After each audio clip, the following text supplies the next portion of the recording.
Hello, everyone, and welcome to Illinois Humanities' latest installation of the Envisioning Justice Rapid Response series. Tonight's theme is revision. My name is Jane Beachy, and I'm the Artistic Director of Illinois Humanities. And hi, everyone. My name is Tyrese Williams, and I'm the Project Manager for Envisioning Justice at Illinois Humanities. We activate the humanities through free public programming, grants, and educational opportunities that foster reflection, spark conversation, build community, and strengthen civic engagement. Illinois Humanities is a nonprofit organization and the state's affiliate for the National Endowment for the Humanities. And our Envisioning Justice initiative leverages the arts and humanities to envision alternatives to the enduring injustice of mass incarceration. This initiative works with communities and people impacted by mass incarceration to spark conversation and illuminate community-based strategies that address our racist and unjust criminal legal system. You can learn more about Illinois Humanities at ilhumanities.org and on Facebook, Twitter, Instagram, and LinkedIn at ilhumanities #envisioningjustice. In fact, be sure to visit our website today to learn more about an open call for commissioned work from Illinois-based artists and humanists whose work responds to mass incarceration. We have a deadline approaching on November 16th, but there's still time. Yes, and you should see those links appearing in the comments section right now. Thanks to our chat master for the evening, Chris Gazaitis. Chris will be posting bios and other relevant information throughout the evening. So thank you so much for that, Chris. But I also want to thank the multi-talented Tony Santiago, who is our streaming producer for tonight's program and whose video editing skills are making this all possible. Thank you, Tony. And lastly, we are so excited to let you know that following tonight's program, we will be graced by a DJ set from the spectacular Elo Kari. Elo Kari is a DJ, activist, and artist who is also the program director of Free Right Arts and Literacy here in Chicago. Elo Kari's sets are not to be missed, so stick around after the credits roll. And let's be real, we're going to share so much rich content with you tonight that if you yearn to dive deeper, we invite you to join us again tomorrow night, Thursday, November 12th at this same time, 7 p.m. Central Time, for some facilitated small group discussions about the work you will see this evening, led by our colleagues Becky Amato, Chris Gazaitis, and Meredith Naka. If you registered for tonight's program, you will have received a Zoom link for tomorrow night in your confirmation email.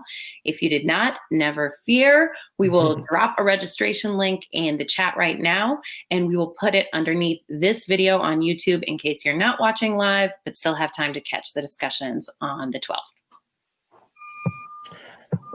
Tonight's program extends far beyond Illinois, thanks to the support from Art for Justice Fund, a sponsored project of Rockefeller Philanthropy Advisors. We at Illinois Humanities created this rapid response series this past spring as all our togetherness experiences were shifting online. We wanted to stay in touch with our communities and to understand how folks are interpreting and maneuvering through this complex time. The past several months have reminded us how interconnected we truly are, as the pandemic rages around the world and exacerbates long existing inequities and tensions. This is why we're so excited to have had the deep honor of collaborating with 4 incredible artists, humanists, and organizers from the Art for Justice community who curated tonight's program. C.T. Mexica, Mahogany L. Browne, Baz Dreisinger, and Tyra Patterson, each of whom you will meet throughout the night, bring you 10 original videos from 12 extremely talented and insightful people whose lives and work are impacted by incarceration, all of which were created within the last several days. Yes, and there has been so much to process this year, and there's so much at stake, which showed with the record-breaking numbers of people casting their votes in last week's US national election. And yet we remain an incredibly divided nation. Regardless of our feelings about the many facets and outcomes of last week's election, and we know there are many, Those whose lives and careers are dedicated to the pursuit of justice face resulting opportunities and obstacles and must now make sense of a new era. This is a time to rethink, rebuild, and most importantly, use the arts and humanities to revision. Well, Tyrese, that happens to be the theme of tonight's program, revision. Some of the videos you'll see tonight respond directly to the election, and others not so much, but all of them are rooted in this precise moment and informed by the carceral state, and live within the enduring legacy of thinkers, doers, and makers who've had the courage and tenacity to question and re-envision the status quo. This is in so many ways the work of the humanities, to think critically about the forces that are shaping our culture and to decipher and describe what it means to be human in this very particular moment. And in the spirit of inquiry, here are some questions our curators posed to tonight's contributors. The first question being, how can the past shape the future without limiting its radical possibilities? The second question, in the future, who advocates for people to bloom, flourish, and grow into liberation? What tools do we use to get there? Our next question, if freedom has a sound, what does that sound like? And our last question, how do we challenge the notion of power and or who holds it? Big questions. So with that, let's get started. I'd like to introduce the first of our four phenomenal curators, to introduce her contributors, Mahogany L. Browne. Mahogany is a writer, organizer, and educator, as well as the executive director of Bowery Poetry Club and artistic director of Urban Word NYC and poetry coordinator at St. Francis College. Browne has received fellowships from Agnes Gunn, Air Serenbe, Cave Canem, Poets House, Mellon Research, and Rauschenberg. She is the author of Woke, A Young Poet's Call to Justice, Woke Baby, and Black Girl Magic, Kissing Caskets, and Dear Twitter. She's also the founder of the Woke Baby Book Fair, a nationwide diversity literature campaign, and as an Art for Justice grantee, is excited to release her first YA novel, Chlorine Sky, in January 2020. She lives in Brooklyn, New York. Take it away, Mahogany. 1, 2, 1, 2. I'm sitting on a yoga ball. Can y'all notice? Like it's going down here, friends. We find drill wherever you can. My name is Mahogany L. Browne. I am so excited to be a co-curator for Illinois Humanities' newest edition of Re-Envisioning Justice. And this theme about reopening, what better way than to open with one of the most, not prolific, I think that's too small of a word. You know what I mean? Like, she is one of the folks, she's like the compass for your emotional well-being. Not only does she write poetry for a living, but she also helps young people with their financial aid packages so that they can go to college. And then this poem that she wrote, you're really gonna love it, all the way from the Bronx. Please welcome to the virtual stage, Christina Olivares. November 1st, 2020. I was walking across the field today when I saw a young man crossing the field also. From the front, he looked like a child I had once taught who was killed last year as a man. The child crossing the field could not be the child I knew, but for a moment, the child crossing the field was. I don't know anything right now except I am alive and death seems to be everywhere around me. If I was a descendant of our people talking back to us at this time, I would say, nothing has a right to you except for you. You are loved, you are here, and you are allowed to be as you are. I would say, do not believe in any empire. No empire loves you the way that those who will come after you love you. No empire needs you just as you are, which is exactly the way that we need you. You are an entire universe distilled into a body that has this life. The election is an election of an empire. You are a person in an empire. What will you do with your beautiful, precious, contested life? Dead things fall off our bodies, dead skin, dead hair, dead nails. They fall off our body. We don't feel pain when they do. In this imagined empire, our job is not to maintain order. Our job is to free ourselves just enough so that we begin to approximate in our systems the kind of love we are capable of having for ourselves and for one another. That is the job of the artist. That is why we are defunded. How tremendously, painfully difficult, how joyful our work is, to crack open the willing parts of our psyches, to catch glimpses of the infinite possibilities presented by infinite universes we are but one embodiment of, transcribe them and hold them wholly, offer them into a cacophony of visions, which are so loud, so colorful, not uniform, not always agreeable, but life-affirming all, gathering and circling and contradicting and giving themselves over to generation upon generation, to child upon child, who may think more and more each time to themselves, how abundant, how rich is my life, how full of choices, how loved I feel, how achievable and natural my dreams are. How precious and protected is my life, here in my home, here in my place of being.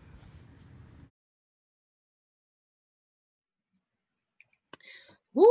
Did you see that? Did you feel that? Are you okay? Hold your heart, hold yourself. We got each other, and that poem got us, right? I love when she talks about the empire and how humanity is much larger than the steel. It's much larger than creating these buildings that make us feel as small, so small. So thank you, Christina Olivares, for that. All right, and for another doozy, this young person, and I say young person as in it relates to me, but this is my little brother. He's all the way from San Francisco, California. When he is not working in the community, he is publishing within the community. He has an amazing press coming out, focusing on folks that are doing social justice work or released from mass incarceration. This brother is one of a kind. Please welcome to our virtual stage, Tongo Eisen Martin.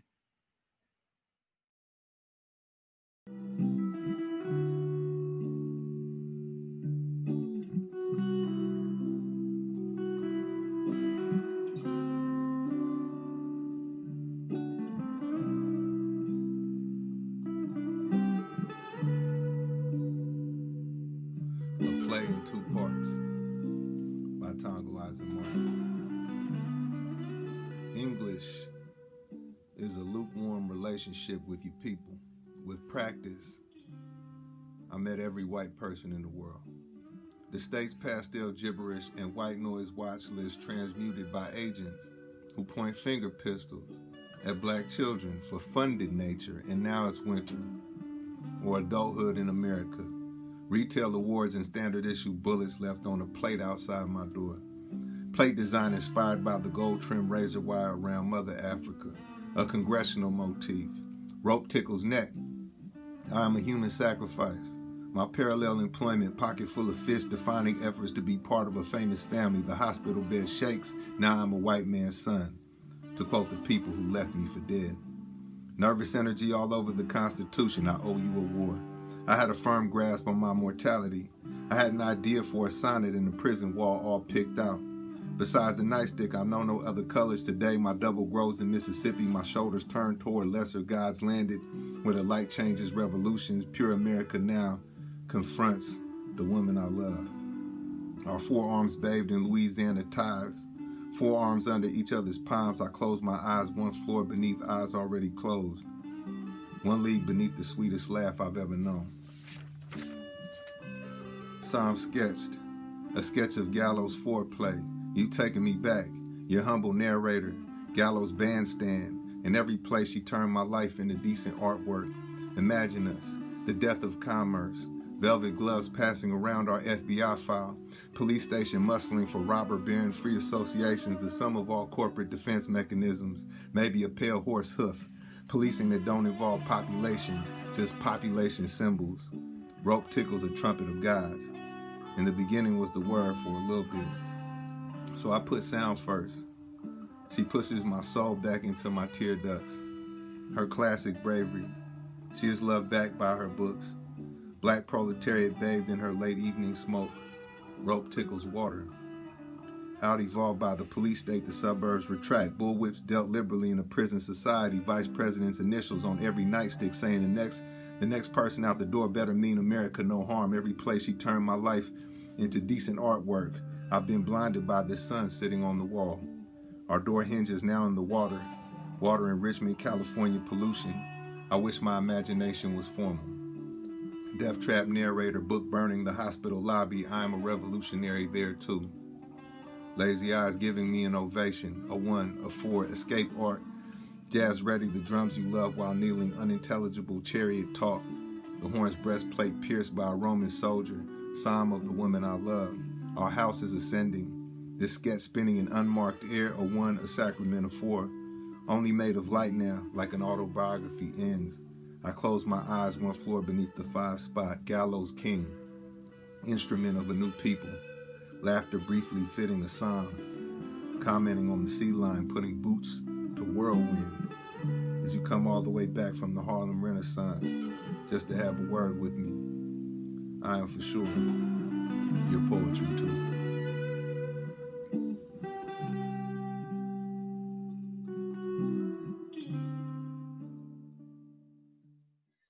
Woo, welcome back. All right, did you see that?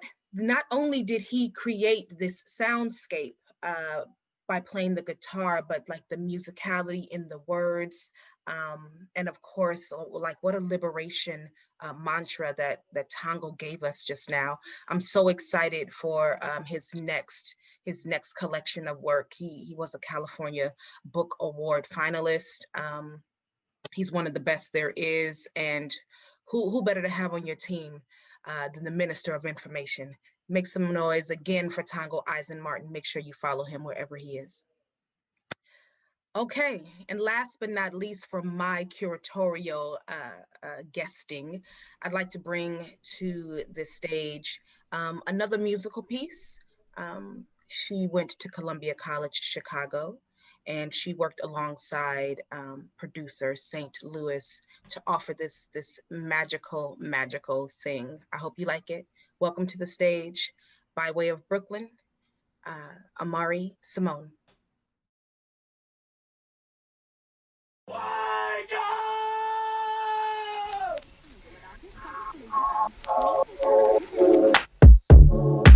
Everybody's watching.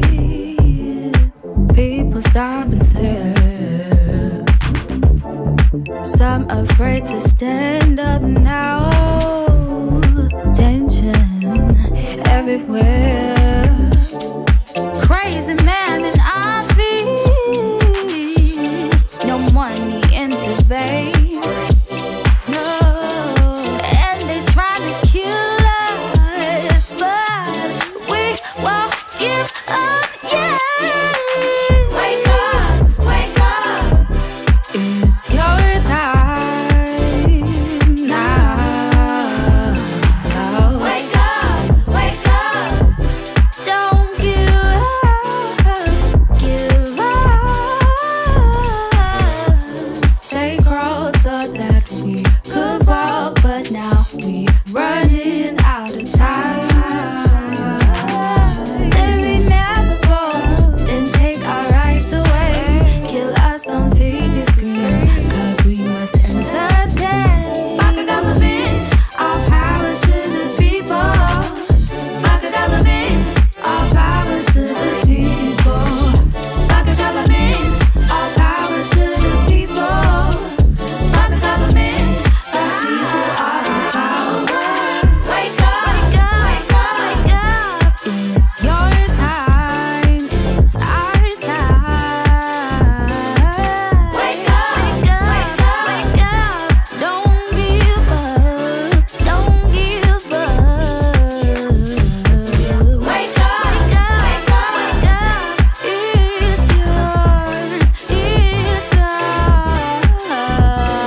Hey, wake up.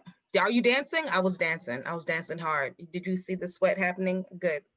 Amare Symone. Here's my fun fact about Amare Symone.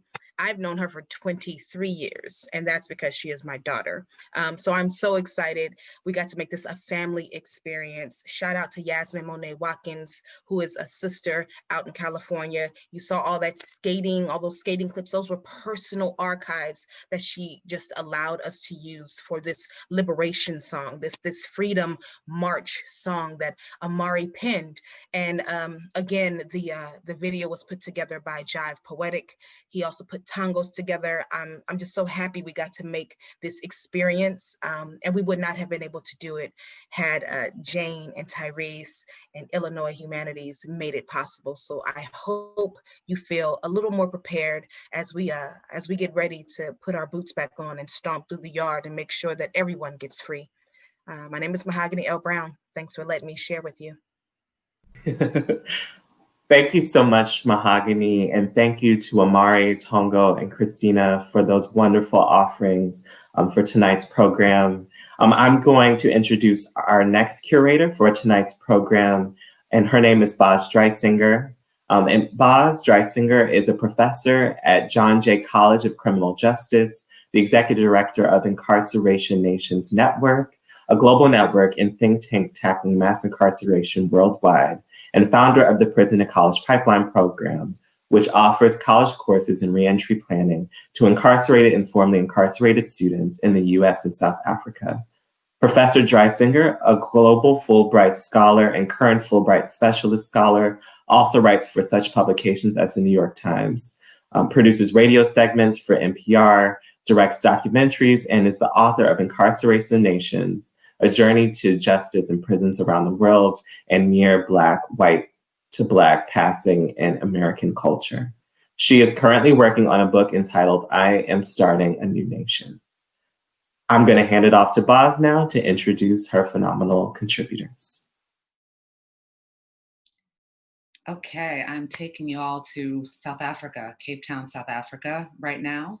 And have the honor and pleasure and joy of introducing Mthemtheleli Ngxeke and the Prison to College Pipeline South Africa students. The Prison to College South Africa program is a program I am proud to have collaborated with Stellenbosch University and some other institutions to found in South Africa. It's a university partnership between universities in Cape Town and Johannesburg and prisons.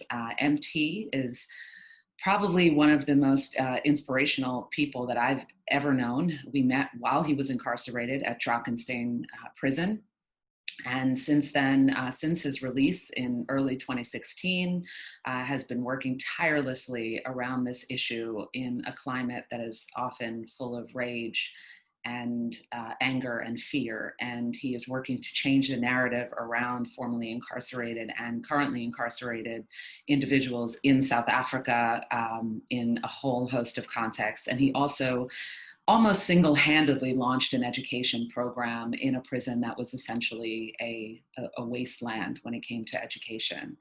So it's my pleasure to introduce MT and the Prison to College Pipeline South Africa students from Cape Town, South Africa.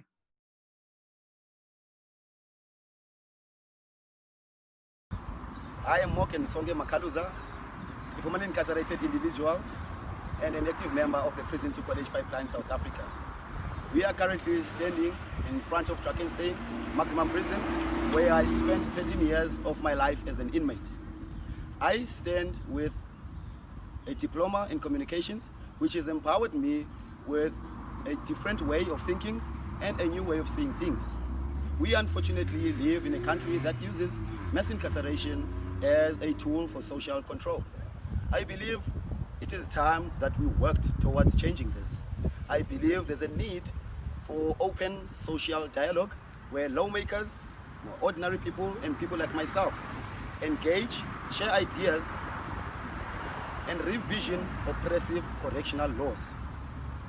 I advocate for change where prisons are transformed into correctional centers that prioritize education and not incarceration. Through the Prison to College Pipeline, I am the change I want to see. My name is Ngosohlanga Dwai, and I was formerly incarcerated. I spent 12 years of my life in prison. Prisons and universities are institutions that have the power to change people's lives. Behind the statue of Dr. Nelson Mandela are lives waiting to be changed. Let us use education as a tool to change people's lives. Today, I'm a qualified teacher because I chose education while I was in prison. Through education, change is possible.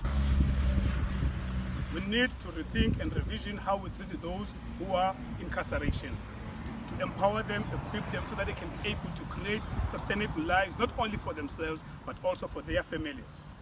Prison is not a destination, but part of the journey.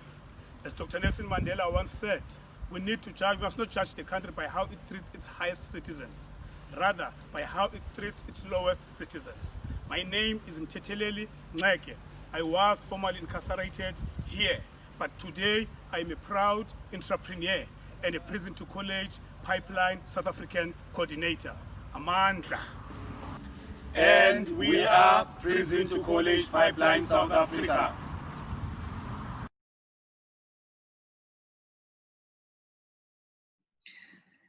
So these amazing guys didn't say this in the video, but that statue of Nelson Mandela that they are standing in front of in that piece is in front of Drakenstein Prison, which MT was incarcerated in, and also which is the prison that Nelson Mandela walked out of when he was finally released from prison in South Africa. And it's a prison in dire need of educational services, and the words of those guys is exactly why they are gifts to South Africa now. They are bringing a wisdom and a knowledge and a commitment to change that is so very needed.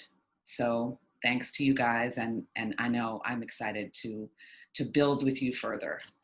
It's a pleasure to introduce Mitchell S. Jackson, the author of acclaimed books, The Residue Years and Survival Math, Notes on an All-American Family, also a writer, a columnist for Esquire magazine, and a writer for a host of publications, including Time Magazine and NPR, and most importantly, an incredible human being who I'm proud to call a good friend and colleague and comrade.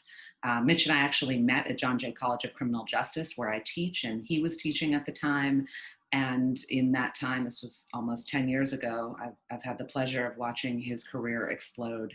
And we're the ones who are lucky about that, because his voice is one of the most important ones of our generation, and one that needs to be heard again and again. So Mitchell S. Jackson.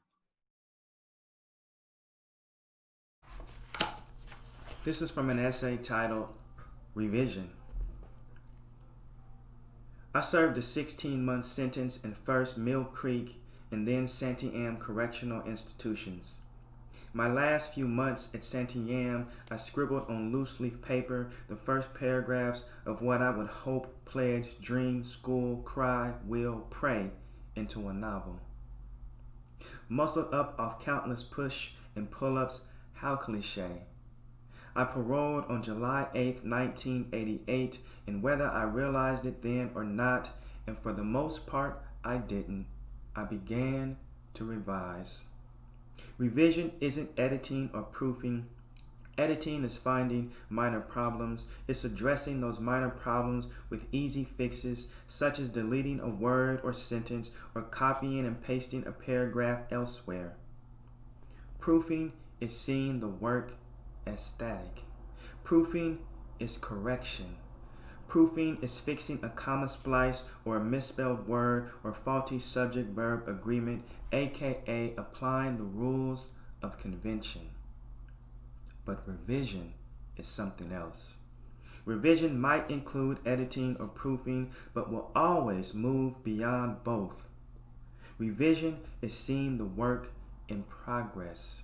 Revision is seeing the work in context. Revision is recognizing the parts of a text and how they work to form a whole. It's seeing what could and should and shouldn't be there and conceiving of ways to make it so. Revision is discovering what's right and imagining how to make it more right. It's pursuing a new way of seeing and being. Revision is a philosophy. Revision is a chance to transform. Thank God I've learned to revise my work. Thank God the angels and the saints and a few heathens, I've been given the chance to revise my life. In Christian and Oriental philosophy of art, philosopher A.K. Kumaswamy contends the artist is not a special kind of man, but every man who is not an artist in some field, every man without a vocation is an idler. No man has a right to any social status who is not an artist. The premise that every man should be an artist made me wonder if it's possible to apply the skills for revising the page to revising a life, and if that revision or revisioning could transform what someone had misperceived or forecasted as their fate.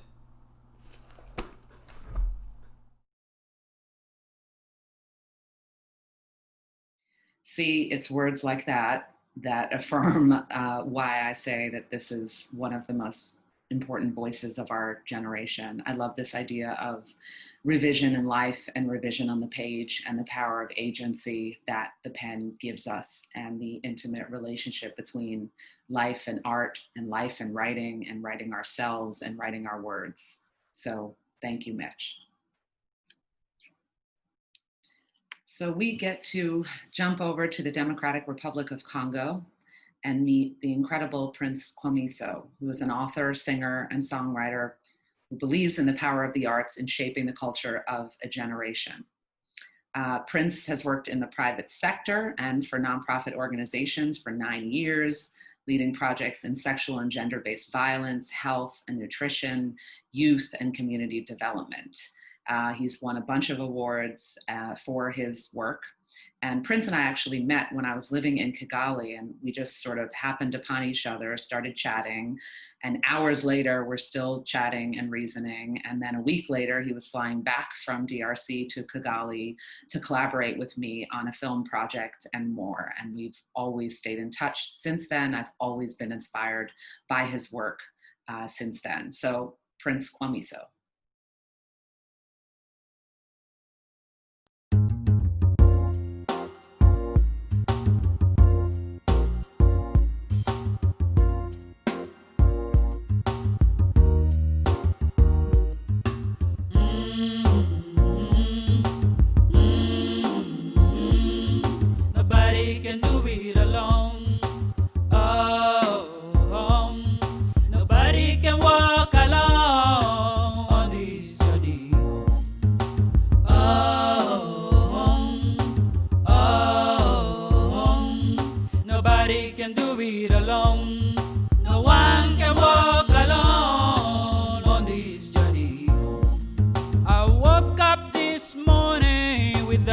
So fresh on mine. Could this be the day, that day when I walk beyond the gates, far away from these four walls, march my way to freedom? I pray to God for mercy, and I ask you to be my voice. From sea to shining sea, would you raise your voice for justice?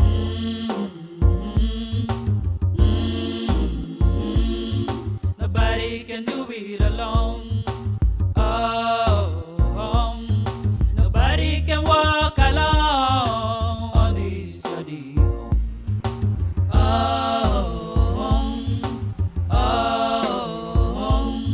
Nobody can do it alone.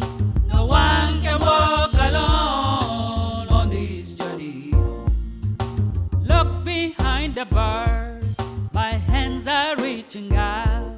You're silent yesterday, my today cloudy and windy. Would you stop, take a moment? Would you now walk the talk? All together, brave and free, revisit the dream we believe.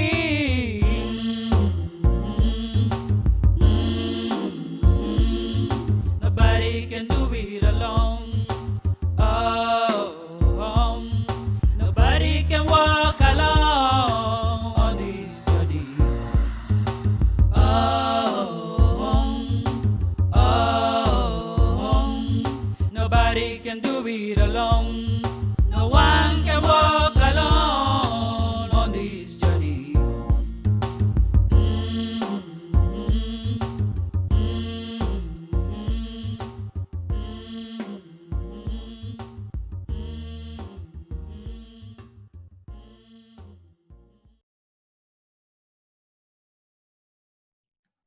So Prince is a very humble person, and so wouldn't necessarily share this. But I have to say that in the time that Prince and I came to know each other and talked about his life history, he shared that he's experienced some pretty dramatic events in terms of violence in his life and witnessed some pretty horrific acts of violence in the DRC growing up when and where he did. And the thing that continues to move me about him is his commitment to healing in the face of all of that, and his refusal to turn to vengefulness and punishment and harm.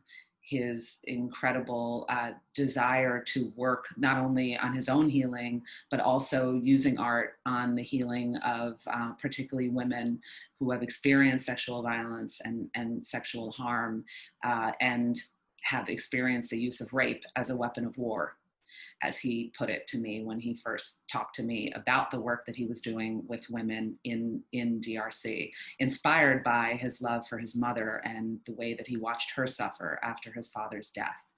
And I know he's comfortable sharing those details about his life. And I think they put his music in context, and they also put him in context as someone from whom we can really learn about what healing means, what healing looks like, and what a non-punitive system of justice really can look like and be like. So thank you, Prince. Wow. Thank you so much, Baz Dreisinger, and thank you, Mthemtheleli, Mitchell, and Prince for those incredible video contributions. I'm so excited to introduce our third of tonight's four fabulous curators, C.T. Ngxeke. C.T. is, in his own words, a reformed gangster who was self-taught and cell-taught while incarcerated from the age of 12 to 21. He holds a doctorate in comparative literature, theory, and criticism. He has been the recipient of a Bearing Witness Fellowship from the Art for Justice Fund, as well as PEN America's Writing for Justice Fellowship. He just recently completed a postdoctoral fellowship in Justice and Social Inquiry at Arizona State University, and currently he's writing a literary memoir entitled 18 with a Bullet. Let's hand it off to C.T. Ngxeke.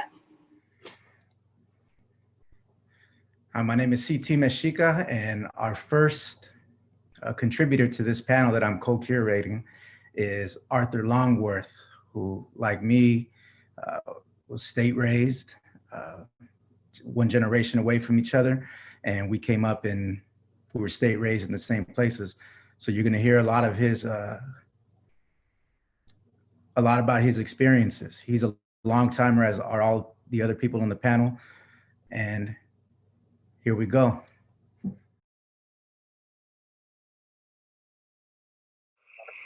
Hi, this is Arthur Longworth, and I'm the founder of this state-raised working group at the Reformatory in Monroe, Washington.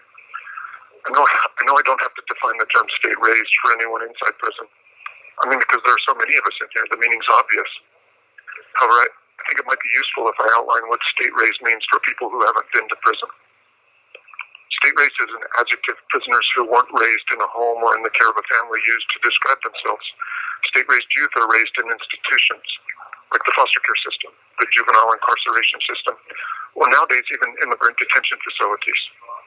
Because of their circumstance and the conditions young people face in those institutions, they too often find themselves pushed into prison. And it's usually a seamless transition. You go right from one to the other.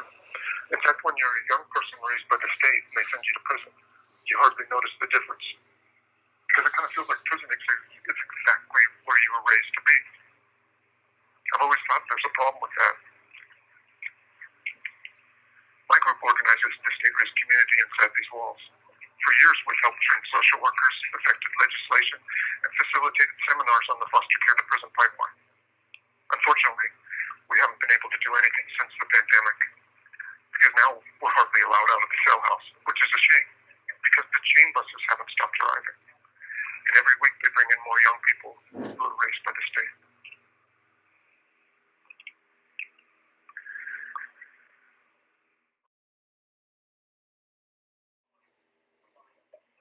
If freedom has a sound, what does it sound like? Well, I can tell you, when you've never been out of prison, at least not since you were a foster youth, there's no way really to know what the sound of freedom is. what it isn't, though. It probably isn't the sound of a code. You know, code, it's when a guard pushes an alarm button. It happens all the time around here. Whenever there's a fight, a stabbing, a suicide. So it probably isn't the sound of that. And I hope it isn't the ratcheting sound of handcuffs or, you know, the click clanking of shackles or slamming steel doors.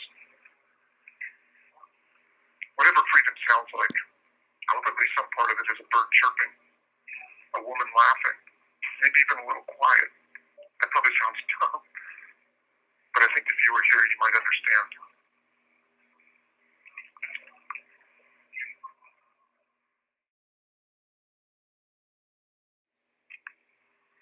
The question I'd pose to the world, well, I suppose you mean the free world.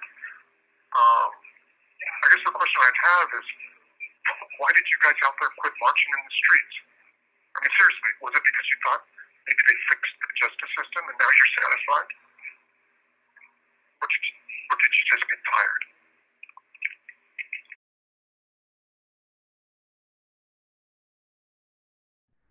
Whenever I hear Arthur speak, I'm reminded of the linguistic and architectural changes that in the U.S. prison industrial complex. And what I refer to as before mass incarceration, you will hear the language of cell houses, tiers, and a yard's a yard. After mass incarceration, you will hear the language of pods and units, but they do essentially the same thing, which is warehouse people. And Arthur, the omnipresent Arthur, always compellingly portrays those lived experiences. As always, Arthur, my man. Appreciate it, brother. Much love. Thank you. Next up, we have Monica Cosby, the incomparable Monica Cosby.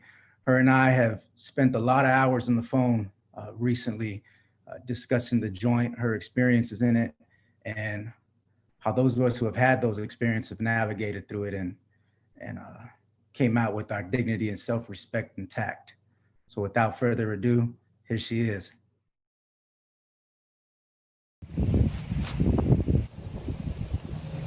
I guess I'm on. I don't know.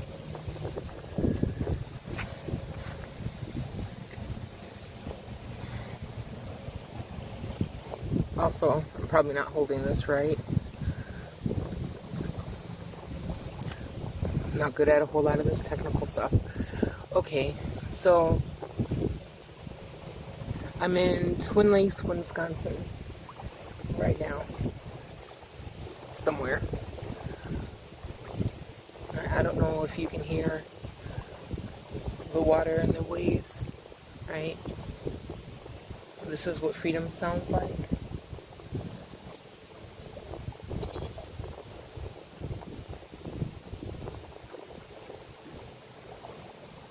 The whole time I was locked up, I used to miss being outside, right? So, don't know how to hold this phone right. Maybe if I do this, let's see. So I imagine this just made a couple people dizzy. Just made me dizzy. So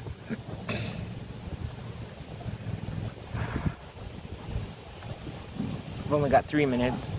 Used up most of it on just thinking, even though I had a whole plan on what all I was going to say. My favorite times of the day have always been sunset and sunrise, right? And so during the time that I was locked up, I would go on whatever movement line, whether it was Chow, Medline, or whatever, that was close enough to these times of day just so I could see them, so I could be outside for them. Hoping, praying, wishing for the day to come that I would be able to see that and see the skyline and see the water again without the razor wire and the tower with the guy with the gun, you know? And so this is it, right? Being able to go, to be still when you want to be still and go when you want to go, right? So a couple hours outside of Chicago, Twin Lakes, Wisconsin, just going, right? The sounds of freedom are so many different things. while I was locked up, I'm probably not doing this so good here with this thing. So, while I was locked up, first let me go back.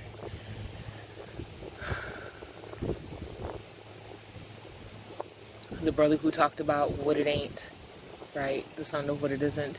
It isn't the sound of keys and cuffs in a radio.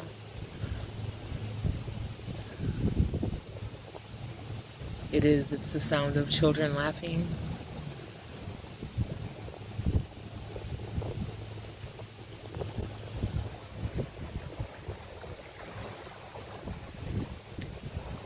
It was also the sound of the car, and just like the regular road sounds on the way up here, right?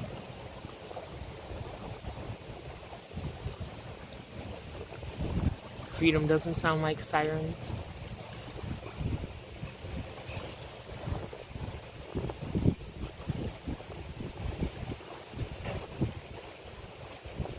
So it's too emotional for me. But enjoy.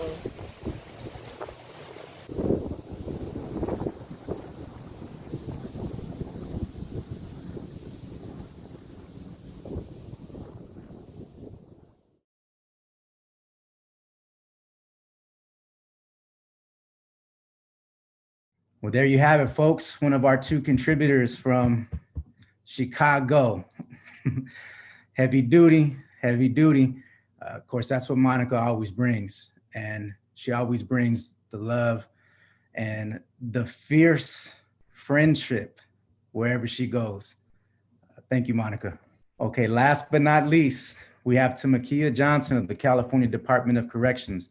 I actually met Tamakia and Monica through a mutual friend, Justine, and it's been great being able to create and collaborate with Tamakia. You'll note here that Tamakia talks pretty fast. She's got a lot of ideas, but you'll notice that within that talking, there's a lot of nuance. And here we go.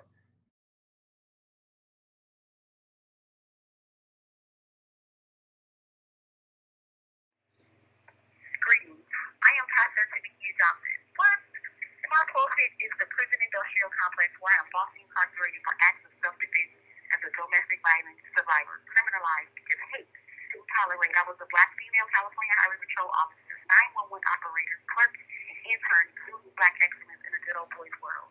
While I sit on my bunk in my impossible to social distance concrete cell, praying away COVID-19, watching the nation crumble, and American citizens doing the government's job, disenfranchising one another, having more knocked down, drag out rumbles in the streets, and even I see behind bars. I am reminded I don't have their taken for granted opportunity to vote, even though crafty politicians gerrymander district lines to include my oppressed body in their districts for profit. So in light of this election season, for me it makes no difference who the winner is, because it's the people who need to dismantle the colonial racist establishment and purge the mass incarceration belly of the beast. We can engage my personal process of healing I call Fix Me First, and reckon with old and new traumas and triggers to transform ourselves first, so we can be in the health. This call and your telephone number will be monitored and recorded. Fix Me First pushes platform and resource exchange with celebrities that can benefit from trauma-informed insight while supporting uniquely equipped persons, consultants, such as myself, who have introspective insight into our system to drive the change we envision. In the spirit of platform exchange, I'd like to extend my invitation to Aubrey Drake Graham and ask for your support. To learn more about me, please sign and share my commutation petition on change.org.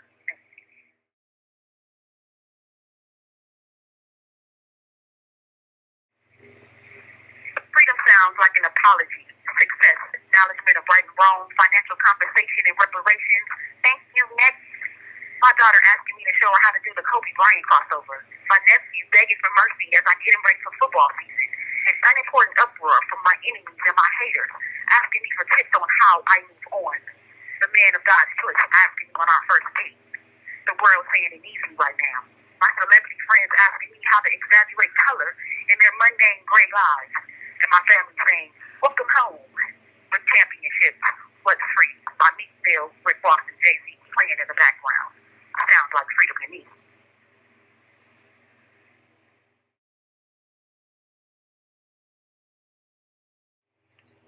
have you ever seriously considered national collective repentance as a pathway towards healing some traumas, better understanding each other, and changing old mindsets as a way to intrinsically transform America so we all can live the dream?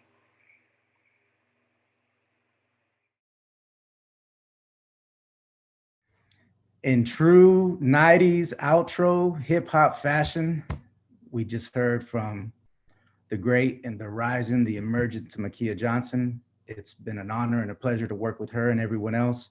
And we thank you graciously and immensely for sharing this with us. Thank you. Thank you so much, CT, for inviting such phenomenal contributors who are also formerly and currently incarcerated.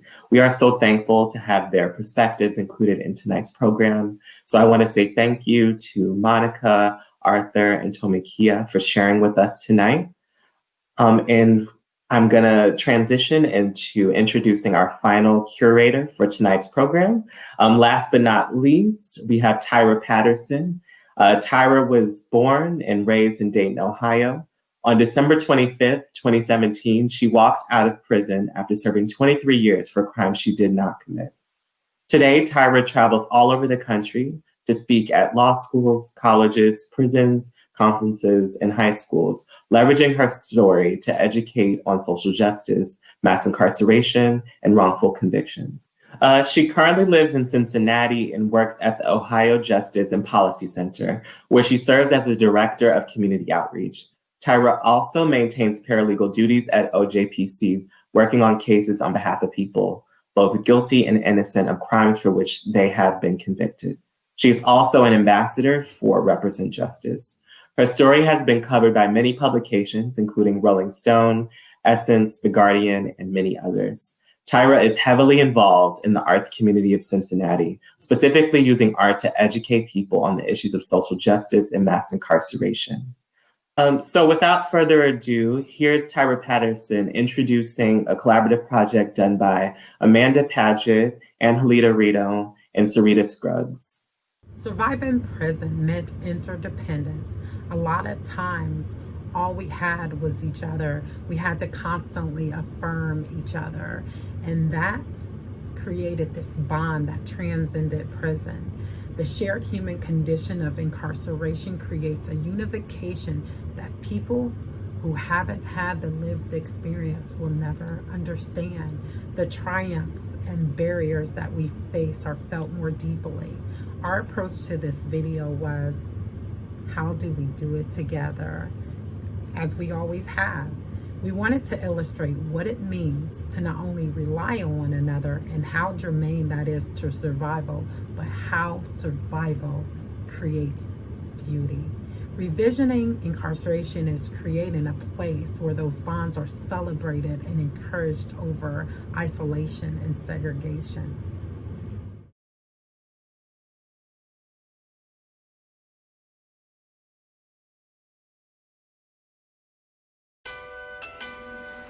Uncover the cover-up.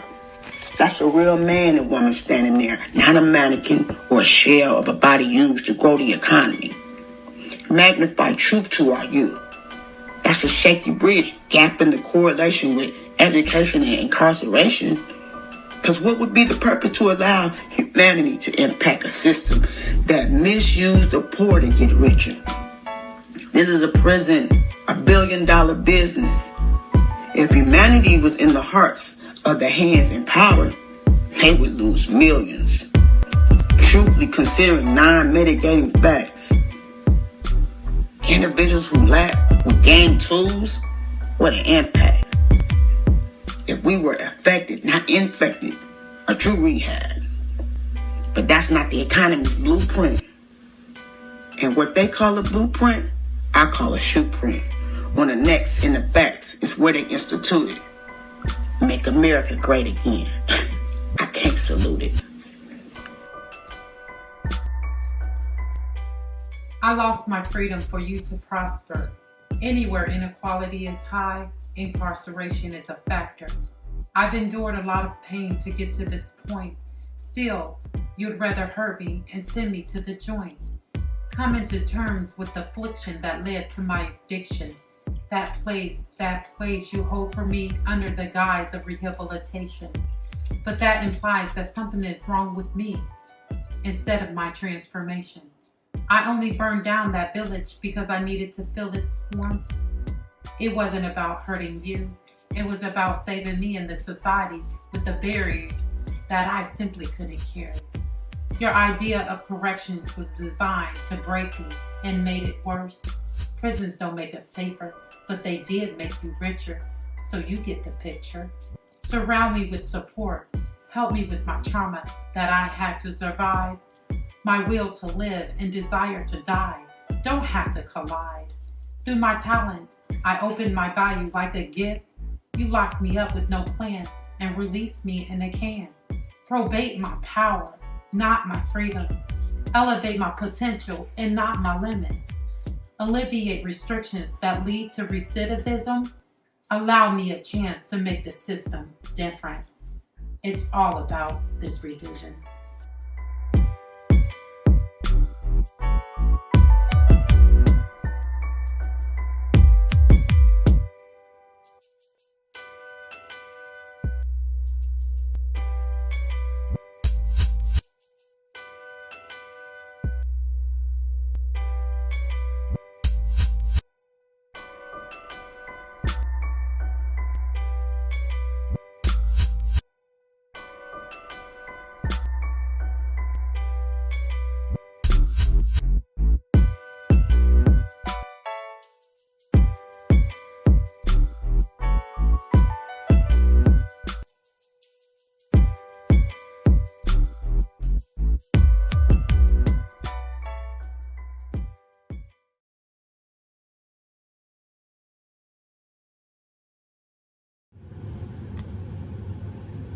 This video is meant to take aim at the concept of rehabilitation.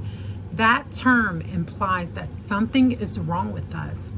We can't absolve a system that was never designed to work for everyone in the first place. How can we restore people within a system of injustice? That's as wrong as two right shoes.